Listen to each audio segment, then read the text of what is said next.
Then back to the streets we go! As in October of 1980, a little-known game called Crazy Climber made its debut.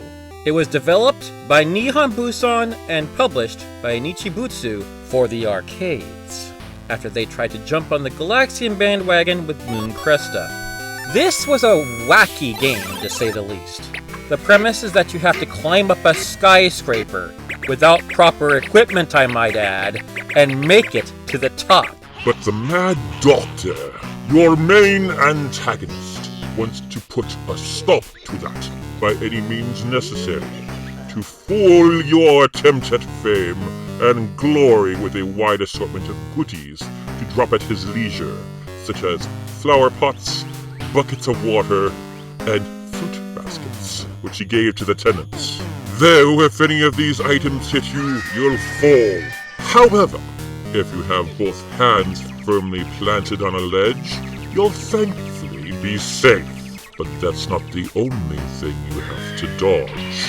You have to deal with giant condors that either dive bomb at you or try to fire its eggs or its dung. Then there's the fragile girders, which if you collide with them, you've had it. And then there's the electric signs. The signs themselves are not the problem. It's the loose wires that you could touch that could fry you into a crisp. Finally, there's the angry tenants I put in the building, who are shutting their windows to stop you from going higher. Even a giant ape! After all, you're just a crazy dude who's probably making a crowd form down below because of your shenanigans. Which makes sense, as the game was inspired by urban legends, like Harry Lloyd, who tried to do the same insane thing. Or was it the dude who dressed up like Spider-Man? Regardless, they're both crazy. Your last foe is the clock. If you don't make it to the helicopter at the top in time, you're dead duck and fall from the building. Sorry, I don't know what came over me that time. The arcade game used two joysticks, one to control each arm and leg. Movement was accomplished by moving one leg and arm up, then moving the other leg and arm up to sort of pull yourself up. What makes the game so unique for its time was its control panel, as it has two start buttons and two joysticks. So, who was the crackpot who thought up this game? Well, that was Shigeki Fujiwara, who felt compelled to make a game using that crazy urban legend and wanted to put a sort of rhythm to it. But he wasn't going to pull that off with just one joystick, so he added another, so we could control two halves of the same dude.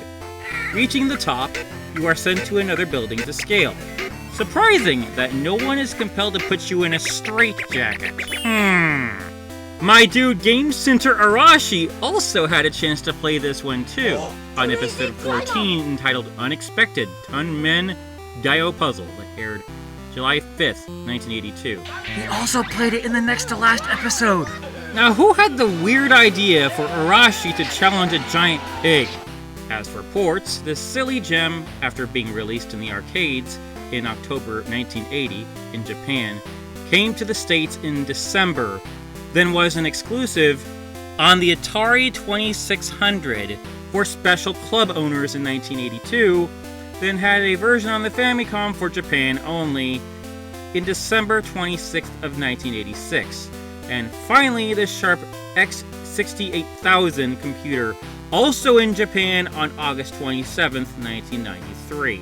Who knew such a trailblazer for a scaling genre could be so fun?